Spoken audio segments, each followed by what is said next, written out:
जय जय राम श्री राम जय राम जय जय राम श्री राम जय राम जय जय राम जय जय रघुवीर निवृत्ती ज्ञानदेव सोपान मुक्ताबाई एकनाथ नामदेव तुकाराम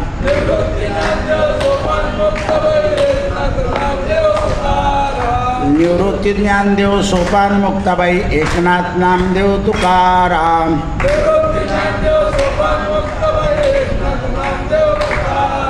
निवृत्ती ज्ञानदेव सोपान मुक्ताबाई एकनाथ नामदेव तुकाराम कुंडली वरदा हरी विठ्ठल श्री ज्ञानदेव गोपाल कृष्ण भगवान की जय। धर्मराजानं भीष्म पितामहांना प्रश्न केला आहे, दादाजी व्यासपुत्र शुकदेवांना कोणत्या प्रकारचं वैराग्य होतं? वैराग्यामध्ये सुद्धा थोडे प्रकार आहेत, सात्विक वैराग्य, राजसी आणि तामसी। नाथ महाराज वैराग्यशील होते पण राजसी, कुलकर्णी पद होतं, संपत्ती अपार, संतती, शिष्य समुदाय, तरी वैराग्य। आणि तो व्यासांचा आणि शुकदेवांचा जो प्रसंग आहे तो मला ऐकायचा आहे। शिवाय अव्यक्त आणि व्यक्त हे तत्वस्वरूप आणि भगवंताच्या लीला, म्हणजे परमात्मा अव्यक्त निराकार आहे तरी लीला कशा करतो? कारण अव्यक्ताला निराकाराला लीला करता येत नाही, मग तो सगुण का होतो हे ज्ञान मला ऐकायचं आहे। जे आपल्या मनात प्रश्न आहे ना ते धर्मराजाने करून ठेवलेले आहे। भीष्म पितामह म्हणाले, राजन, पुत्र शुकदेव सर्वथा निर्भय आणि सामान्य माणसाप्रमाणे वागत होते, जीवनात निर्भय होते, पण वागताना सामान्य माणसाप्रमाणे असं काही विशिष्ट वैराग्य दाखवत नव्हते की माझ्या अंगी वैराग्य। काही लोक वैराग्य कमी असतं पण वैराग्याचा देखावा फार करतात। सामान्य माणूस जसं वागायचा तसे शुकदेव हे वागायचे।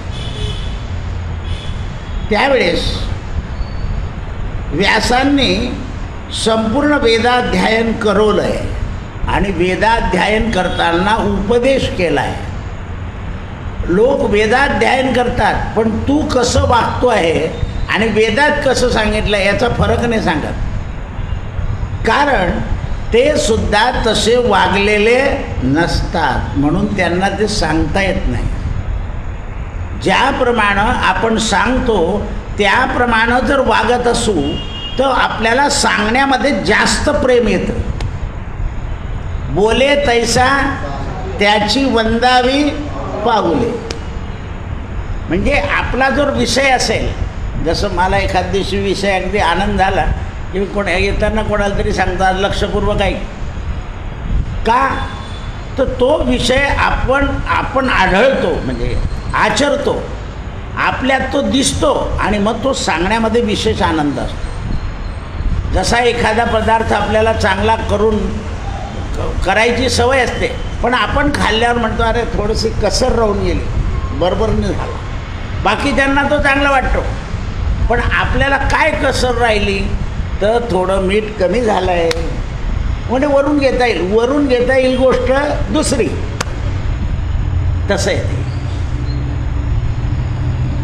म्हणून शुकदेव वेदाध्ययन करायला आणि उपदेश करायला दोन्ही वेळा तयार होते।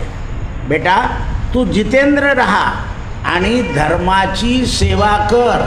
वा, जितेंद्र मनुष्य हा स्वतंत्र असतो, स्वतःच्या बुद्धीने इच्छेने चालतो, त्याला सेवा नावाची गोष्ट त्याच्या डोक्यात बसत नाही। पण यांनी सांगितलं की वेद अध्ययन केलं आहे तरी धर्माची सेवा कर, शब्द आहे धर्माची सेवा। म्हणजे धर्म हा लोकांना समजावून सांग. एखाद्या गरीब माणसाला जर आईवडिलांची सेवा करत असेल चांगली, तर आपण त्याला येन केन प्रकारेनं मदत करावी. हा धर्म आहे. की त्याला काय कमी पडतं आहे, तो कुठे उभी पडतो आहे. माझ्याकडे अशा 2 भगिनी होत्या. कोणी आजारी असलं की ते त्यांच्या घरी जायचे आणि बा 1-2 तास मी रिकामी आहे, तुम्हाला वाटत तर मी दवाखान्यात बसेल किंवा याच्याजवळ बसेल, 2 तासानंतर कोणी या मला सोडून द्या, अशी त्यांना सवय होती. कोणी आजारी असं ओळखीचा माणूस त्याच्याजवळ जाऊन बसायचं, 2 गोष्टी सांगायच्या, काही तिथलं काम करून द्यायचं. आपल्या बाबांजवळसुद्धा बसायचं. ते हिची वेळ झाली की तिची. कारण हा एक धर्म आहे. आजारी माणसाच्या जवळ बसून त्याला हितोपदेश, हिताच्या गोष्टी किंवा त्याच्याकडून ईश्वराचं नाम करून घेणं हा सुद्धा मोठा धर्म आहे. हा कळायला पाहिजे.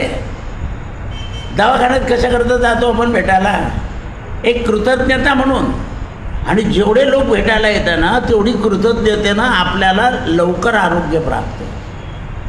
म्हणून देई थोरांचे वचन तया मानवा होय कल्याण. म्हणून असं जर कोणी करत असेल तर त्याला मदत करणं हा धर्म आहे. त्याला मदत करणं धर्म. पहा, पूर्वीचा धर्म सांगतो तुम्हाला. गावात जर आपल्या गल्लीत कोणी वारलं, लोक म्हणे अरे पाणी भरून ठेवा रे, आता 4-5 लोक येतील पाणी द्याल. आता तुम्हाला पाण्याचा कॅन आणून ठेवावा लागतो, चहाचा कॅन आणून ठेवावा लागतो, बरोबर लोक येतील बाहेरून. म्हणजे तुम्हाला स्वतःला सोय करावी लागते. आज पूर्वी असं करावं लागत, ज्याच्या घरी जायचं तो असा बसून राहायचा फक्त. आता तसं चालत नाही. लक्षात ठेवा.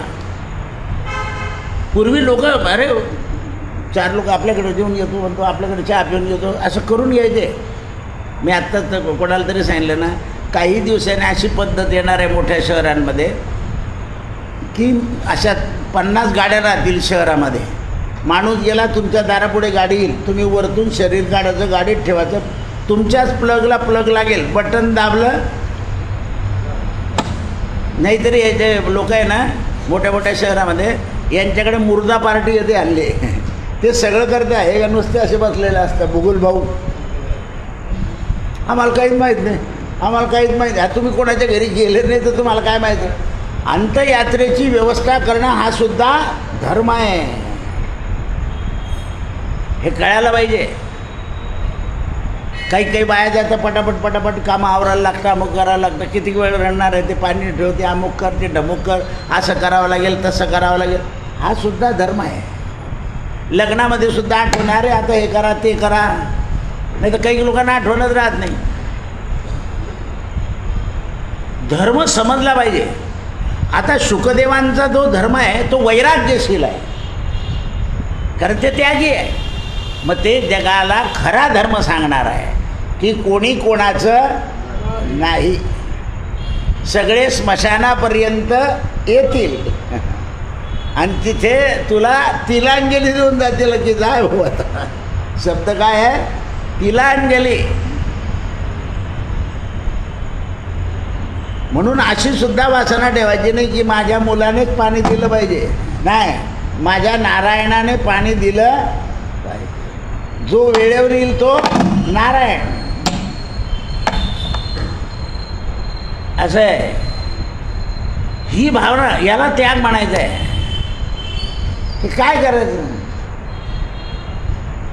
मुलगी झाली पाहिजे भेटायला, नाही कोणी मुलगी आली समोर तर माझी मुलगीच आहे असा भाव करा.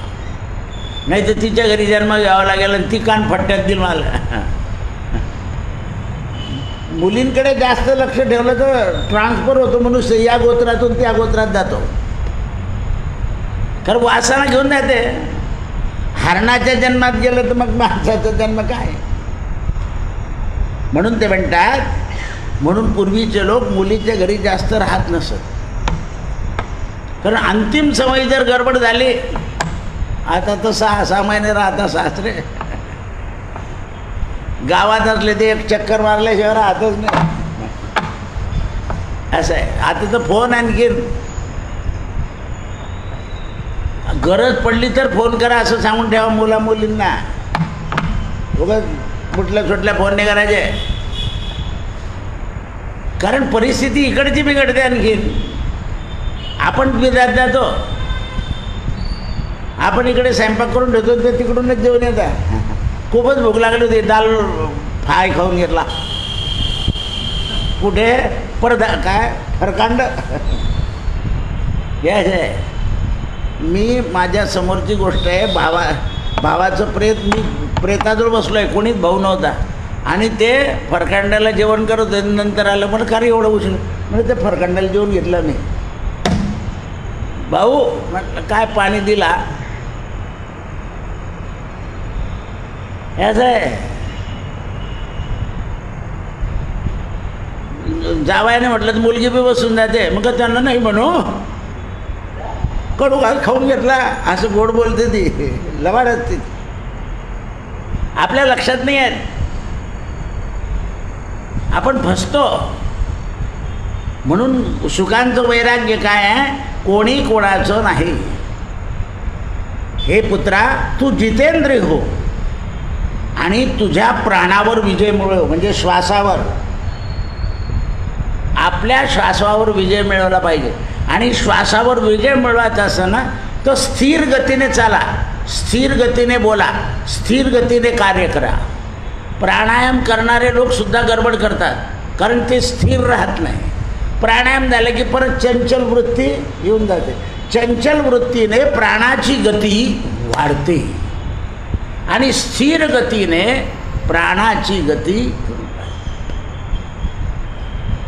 म्हणून हे लक्षात आलं पाहिजे. चंचलता ही घातक आहे आणि स्थिरता ही पूरक आहे. हे वैराग्य आहे. म्हणून गरमी, सर्दी, भूक, तहान सहन कर, प्राणावर विजय मिळव, आणि सुखा, सत्य, सरलता, अक्रोध, अदोष दर्शन, म्हणजे कोणाचाही दोष पाहू नको, कोणाचाही दोष पाहू नको. जितेंद्रियता, इंद्रिय जिंकण्याचा प्रयत्न सतत ठेव. तपस्या, अहिंसा, काया वाचा मनाने, हिंसा व्हायला नको. अक्रूरता, धर्मविरोधी कार्य, सत्यावर जटून राहा. सर्व प्रकारची कुटिलता सोडून दे. धर्मावर प्रेम कर. देवता आणि अतिथी यांचा सत्कार कर. उरलेलं अन्न प्राण्यांच्या रक्षणाकरता उपयोग कर. हे पुत्रा, हे शरीर समुद्रावरच्या फेसासारखं आहे. आपण पाण्याचा बुडबुडा म्हणतो, त्यांनी समुद्राचा फेस सांगितला आहे. हे क्षणभंगूर आहे. जीव आणि पक्षी हे तसेच असतात, त्याप्रमाणे हा जीव आहे. हे जे पशुपक्षी आहे ना, यांचं जसं क्षणामध्ये नाश होऊन जातो, तसं आपल्याला आत्ताच मला दुपारी फोन होता की आई 93 वर्षाची होती. तुम्ही त्या ग्रस्ताला पाहिलं आहे. त्या ग्रस्तानं माझ्याजवळ तबलाही वाजवला आहे. तो आकाशवाणीचा मोठा कलाकार होता, पण तरी कीर्तनाला वाजवायला बसायचं. बऱ्याच त्याच्या जोडीदारांनी विचारलं तो म्हणे कीर्तन वाजवणं सोपं नाही आहे असं सांगायचं होतं. कारण कथाकार कोणतं पद उचलेल याचा भरोसा नसतो. चालता चालता दुसरं पद उचलून घेत होतो. तिथे तो त्याच्या स्वराकडे पाहत नाही, त्याच्या स्वराप्रमाणे स्वर धरावा लागतो, त्याच्या ठेक्याप्रमाणे ठेका धरावा लागतो. गाणारा कसा शिस्तबद्धीत गातो. तर ते रात्री 12:30 वाजता त्यांची आई पडली, डोक्याला लागलं. म्हणून आईचं डोकं मांडीवर.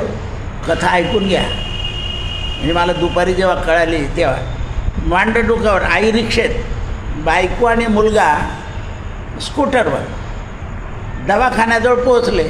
मुलाने आणि कंपाऊंडरने आईचं शरीर उचललं, ट्रेचरवर टाकलं रात्री 1 वाजता आणि दवाखान्यात गेले ड्रेसिंगला. ही पत्नी गेली, रिक्षावाला गेला मदतीला, आणि हा असा बसलेला होता मांडीवर. आईचं शरीर केव्हा उचललं गेलं त्याला माहीत नाही. संपला प्रसंग. बा आईचं डोकं मांडीवर, मला यांची आठवण आली, कोणाची, गोंदवलेकर महाराजांची. गोंदवलेकर महाराजांच्या मांडीवर आईचं डोकं होतं आणि अयोध्येत होते. म्हणाले का रे असं तुझ्या मांडीवर डोकं ठेवून मी श्रीराम म्हणता म्हणता गेले तर किती चांगलं होईल. ते गेले.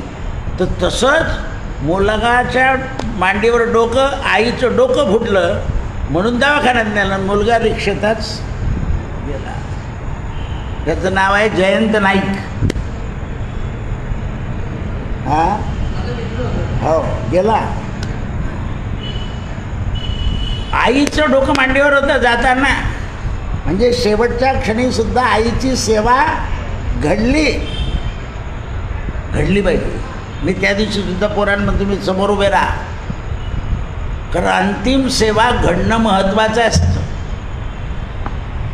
काही लोकांच्या नशिबात सगळे लोक आजार असतात, भांड्यावाल्यापासून धुऱ्यावाल्यापासून सगळे आजार असतात, आणि काही लोकांच्या समोर कोणीच नसतं. अचानक जावं. तो पोरगा आला, म्हणे बाबा तुम्ही येत नाही आईला पाहायला. असं हलवायला गेल्यावर रिक्षेतून शरीर खाली पडलं. आता त्या आईला दुःख किती बा. ती म्हणेल काय 93 वर्षाचा आयुष्याचा उपयोग काय झाला, की पुत्र दुःख झेललं. आपल्या इथे किती वेळा कथेला बसले ते. आज 10 दिवस झाले. असं आहे. हे लक्षात आलं पाहिजे आपल्या. म्हणून ते म्हणतात की शत्रूपासून सावधान राहा, प्रियजनांपासून तसंच सावधान राहा. ओ 2 झाले. शत्रूपासून सावधान, प्रियजनांपासून सुद्धा सावधान. जे तुमच्याशी अति गोड बोलताना त्यांच्यापासून सावधान राहायचं, कारण मरताना कधी ते आले आडवे तर.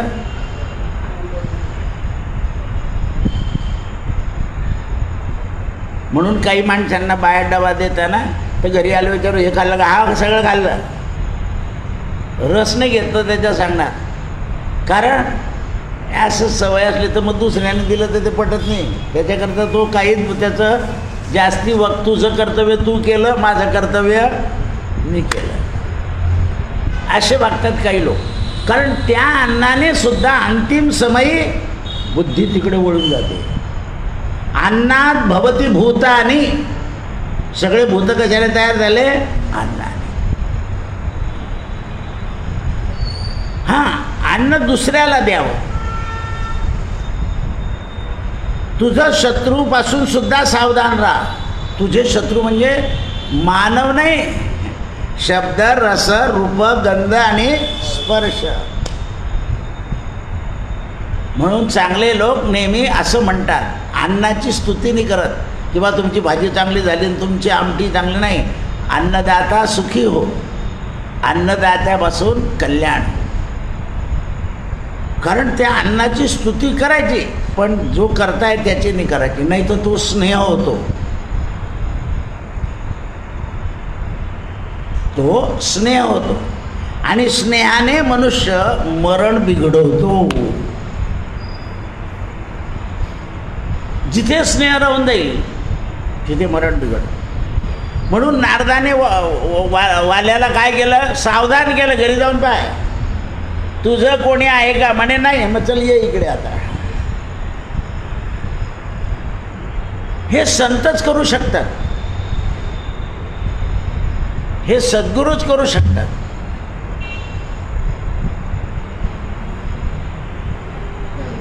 हे ध्येय राहिलं पाहिजे.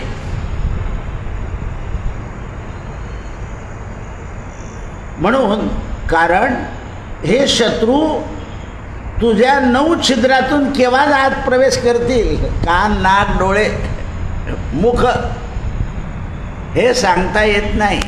कोणी रूपाच्या ह्याच्यानं येतो, कोणी शब्दाच्या रूपानं येतो, कोणी रसाच्या रूपानं येतो. या पोरी आहे ना, आपण आजारी असले की तुम्ही काही करून नाही खाऊ घातलं, आई एवढं खा, असं करून ते लालूच दाखवतात. त्या माणसाला शुद्ध नसते. मग आत घेतला आईनं, असं असं केलं, आवडलं, अशी थाप मारते पोरगी. पोरींसारखं थाप मारणारं जगात कोणीच नाही. 8 दिवस आधी कधीच राहिली नाही, पण ते 2 दिवसामध्ये अशी गडबड करते ती. असं आहे ते. इतका अनुभव आहे मला मुलींच्या बाबतीत. मार्च एप्रिलमध्ये कधी आई आजारी असली आणि त्या पोरी आल्या, दादा म्हटलं काय झालं बाई, आई आजारी आहे ना, आईने वेगळ्या पोरांच्या परीक्षात पाहाव्या दादा, म्हणजे घ्या. तिथं पहिल्यांदाच रडायला लागते. म्हणजे केव्हा जाईन हे सांगा, मला पटकन जायचं इथून, अशाला वाढ असतं. आणि त्या भाऊजाईला घेऊन येतात, काही बुवाला विचारलं का नाही, म्हणजे तिला सटकायचं असतं म्हणून विचारते आई केव्हा जाईल. 55 वर्षातला लबाड अनुभव आहे मला या लोकांचं. असंच विचारतात ते. म्हटलं तू जर सिव्हिल हॉस्पिटलला ॲडमिट असती तर पोरांच्या परीक्षा झाल्या नसते का तिकडे, काय येडी आहे. पण मनुष्य महत्त्व देत नाही. आईने बी काय परीक्षेचा दिवस पाहिला अशी थापा मारते ती आपली वत्सला. लक्षात ठेवा, आपला स्नेह अटकून जातो की आली नाही म्हणून, आणि अंतिम समय आपण फसतो. आले भल, नाही आले त्याहून भल, अशी तयारी ठेवायची वैराग्याची. म्हणून ते म्हणतात शुका, आयुष्य हे प्रतिदिवशी क्षीण होतं, तेव्हा समाप्तीकडे जातं, याच्यावर सावधान राहा. क्षणोक्षणी हाची करावा विचार, नाशिवंत देह जाणार सकळ, आयुष्य खातो काळ सावधान. आत्ताच मी त्या आमच्या एका भाऊजाईची गोष्ट सांगितली की ती सून माझ्या जन्माला मराला पुरणार आहे का, मला यायचं म्हणजे यायचंच होईल म्हणे तिचं. इतके जीव असे असतात की नाही, शेवटचं हरिद्वार व्हायला पाहिजे, हरिद्वारची कथा झालीच पाहिजे. आणि त्याच्यानंतर कथाच झाली नाही, पुन्हा शेवटचीच झाली ती असं म्हणायला हरकत नाही. म्हणून ते म्हणतात सावधान राहा. नास्तिक लोक हे परलोक बिघडवतात. मुद्दा सांगितला शुकदेवांना. नास्तिक लोक आपला परलोक बिघडवून टाकतात. काय घरावर कोणी पाहिलं आयुर्वेदावर खाऊन पिऊन घ्यावं असे सांगणारे जास्ती भेटतात गोशाळेत सुद्धा. हां, बापाचं श्राद्ध करता करता सल्ला देतात ते आपल्याला, हे ठेवा आमच्या टाकून द्यात जा. म्हणजे गोशाळेत सुद्धा असे उल्लू बनवून टाकतात ते माणसांना.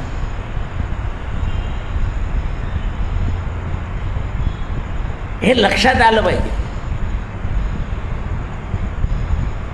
धर्मपथावर जे आरूढ असतात, श्रुतिपारायण महापुरुष यांच्याकडून संतुष्टपणा घे. शुकदेवांना व्यास सांगताय, जे धर्मपरायण आहे, जे संतुष्ट आहे, त्यांच्याकडून धारणा घे. कारण जो मुळातच स्वतः संतुष्ट नाही. मध्ये 2-3 वारकरी लोक जे कथा करतात ते मला विचारायला आले होते. म्हणे दादा आम्हाला कथा पाहिजे. म्हटलं कधी पाहिजे, चैत्रवद्यात. म्हटलं दिली. ते म्हणे आम्हाला खात्री नव्हती, म्हणे तुम्ही पटकन हो म्हणाल. म्हटलं का बरं, कथा करताय. मग कथा कशा करताय, म्हणे वडिलांच्या उद्धारा करता. मग पटकन दिले. कारण तुम्ही जर आई वडिलांबरोबर, त्याला म्हटलं बाबा आपला जो कोणी पेटी तबलावाला कोणी नसतं, तर तुम्ही भजनीय कीर्तनकार आहे, तुम्ही मुरदून घेऊन प्रमाणं द्याल. बघ नाही म्हणे आम्हाला कथा ऐकायची, प्रमाणं बिमाणं काही देणार नाही आम्ही. म्हटलं ठीक आहे. ते म्हटलं लगेच भेटून गेली. म्हटलं लगेच बुकिंग. म्हटलं नाही, काय भरोसा, चैत्र महिन्याचा भरोसा मी काय देणार आहे. नाही म्हणजे नारळ वेळ बिलकुल नाही.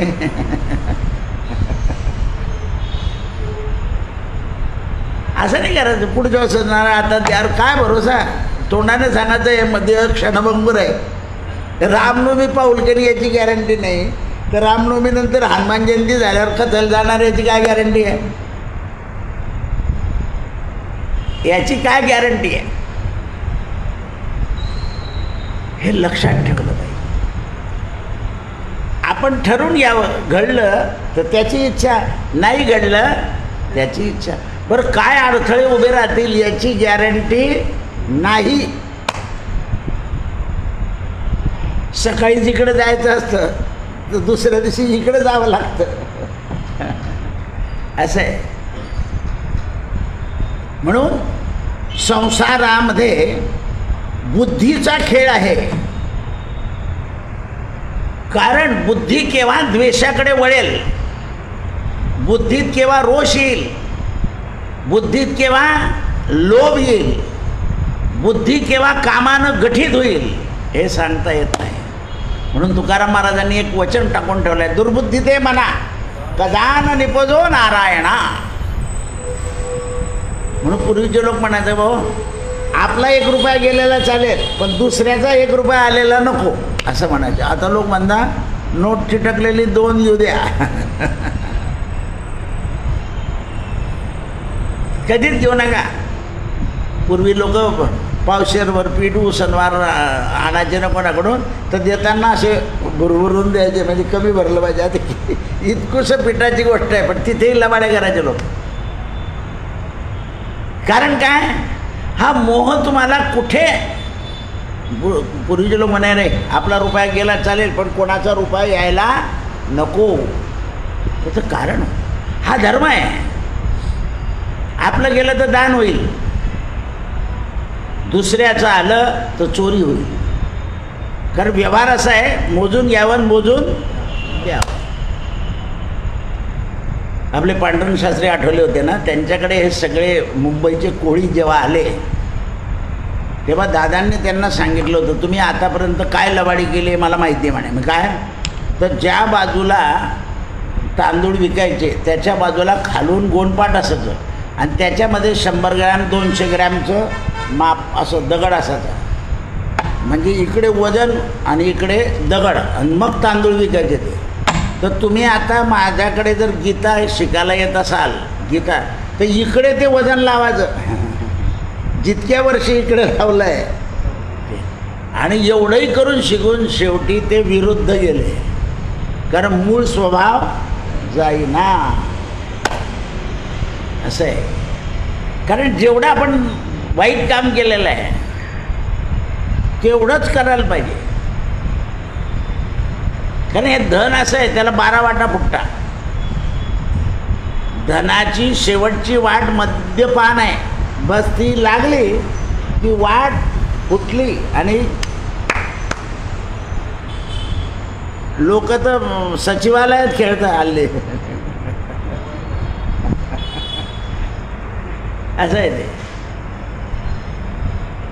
काय विचार करा तुम्ही, कशी बुद्धी, छक्केपंजाची बुद्धी कशी मानव हिताकडे लागेल. म्हणून ते म्हणतात की तू नेहमी धर्मबल संपन्न वाढव, लोकांची सेवा कर. तुला सेवा करणं म्हणजे शारीरिक सेवा नाही करायची आहे, बौद्धिक सेवा करायची आहे. सगळ्यांची बुद्धी धुवायची आहे रोज. काय म्हणता तुम्ही, वॉश करायची आहे. ज्याप्रमाणे एखाद्या नळीला छोटी नळी लावली की तिचा फोर्स वाढतो, त्याप्रमाणे धर्मबुद्धीच्या योगानं षडरिपूंना धुवून टाकतो. की जो भगवंताचा भक्त बनेल त्याला कोणाचा सहारा नको, त्याला फक्त भगवंताचा आणि धर्माचा सहारा दे. सगळ्यांना धर्मपथावर आरूढ कर, अशा लोकांची सेवा कर. धर्मदर्शी विद्वानांचं मत त्यांच्या बुद्धीमध्ये बसव.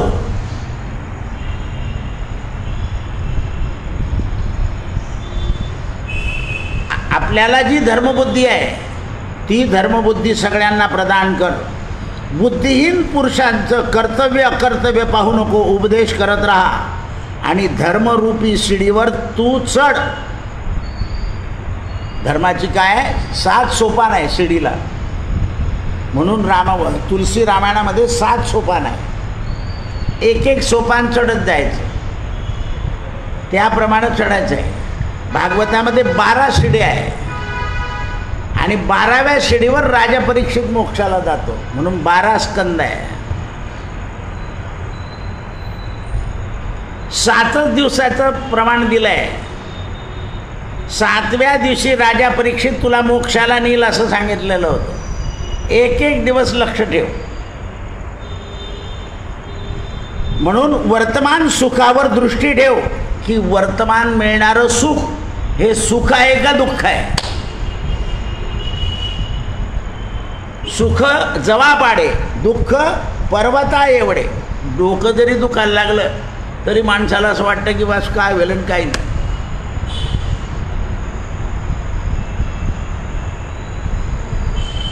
म्हणून ते म्हणतात रेशमी किड्याप्रमाणे तू अटकू नको. जसा रेशमी किडा आपल्यातून शरीरात रेशमी खात अटकतो आणि शेवटी मरतो, त्याप्रमाणे धर्म मर्यादेचा भंग होऊ देऊ नको. तू निशंक होऊन सगळ्यांचा त्याग कर.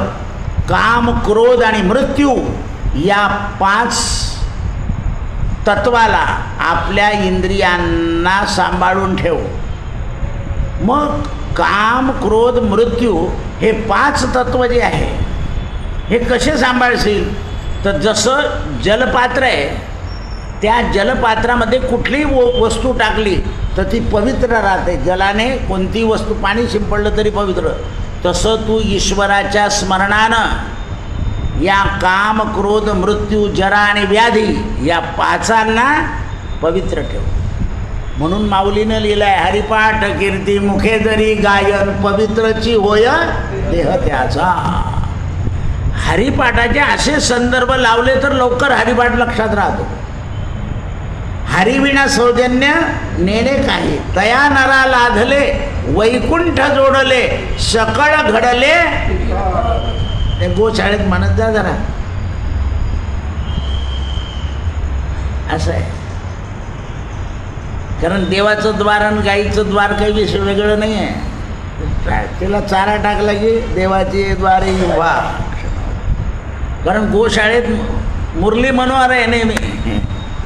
भगवान गोपाल कृष्ण आहे, गोपाल आहे ते. म्हणून ते म्हणतात की तू विषयरूपी नदीवर सात्विक रूपी नौकेवर बैस. खलास.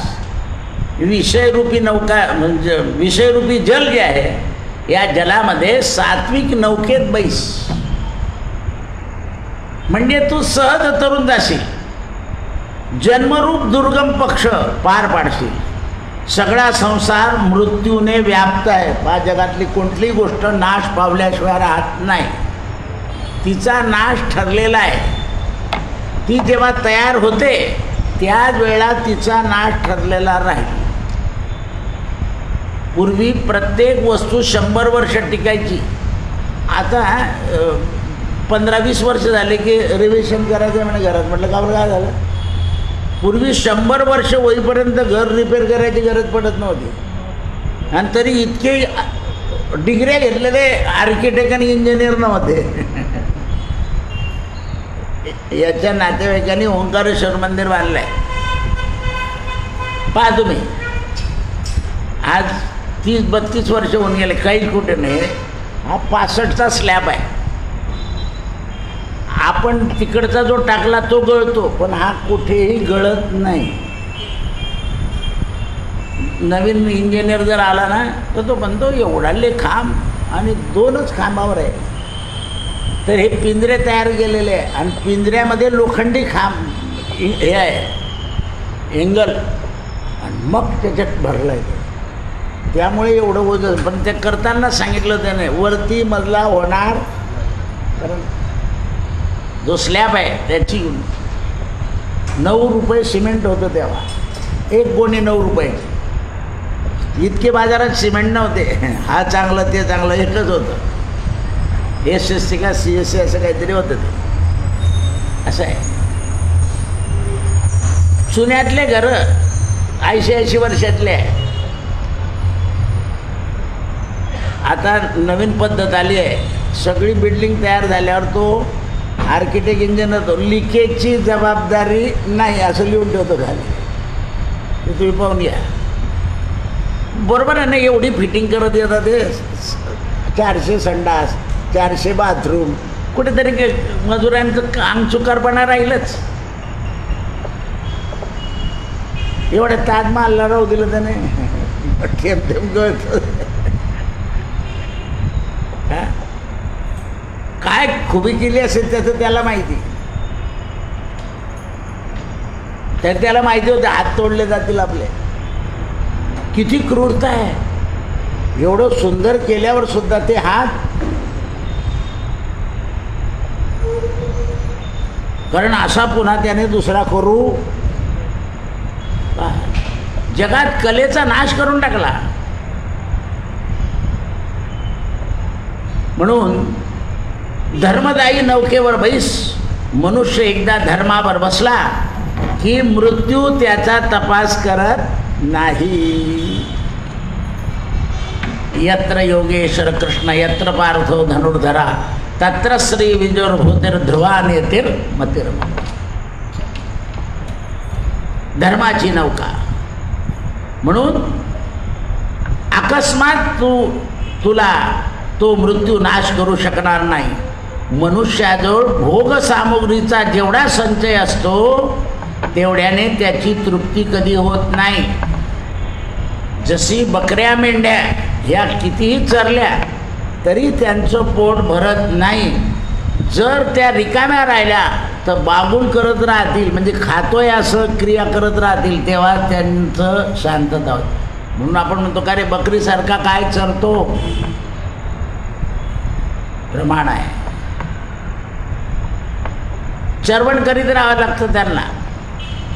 ती सवय त्यांना त्या इंद्रियाला.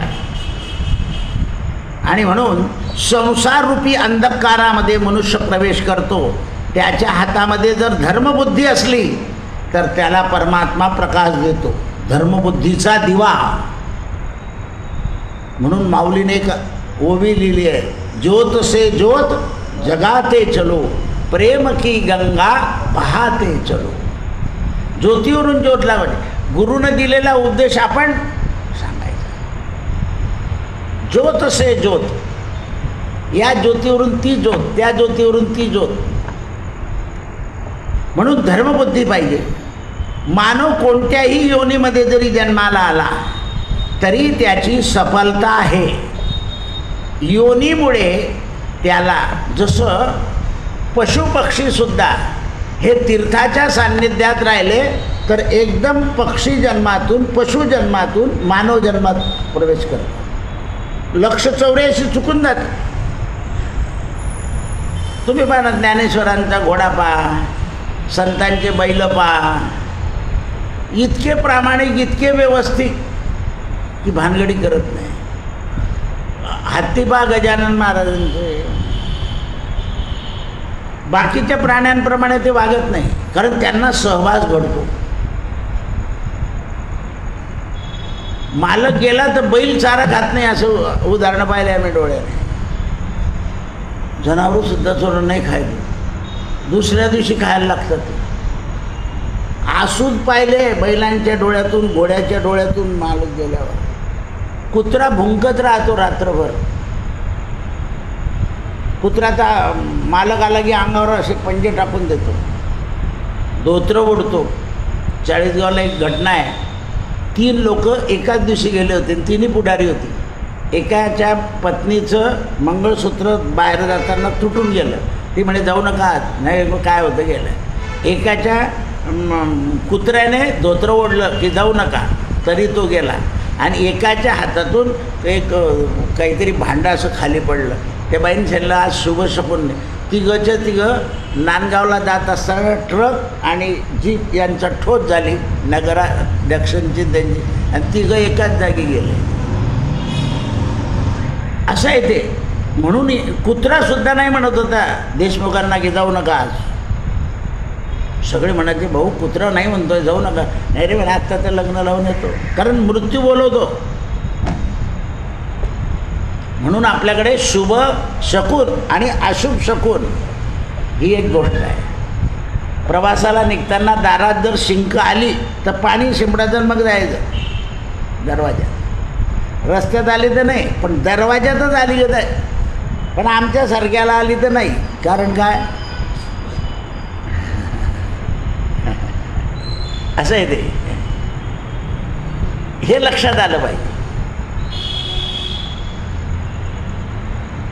म्हणून ते म्हणता मनुष्य आयुरूप घोडा नेहमी पळत असतो. म्हणजे आयुष्याचा घोडा नेहमी पळत असतो. मनुष्य याचा स्वभाव अव्यक्त आहे, कलाकाष्ठाचं शरीर आहे, म्हणून याचे अत्यंत सूक्ष्म क्षण, निमिष, रोम, शुक्ल आणि कृष्ण हे सगळे अंग आहे.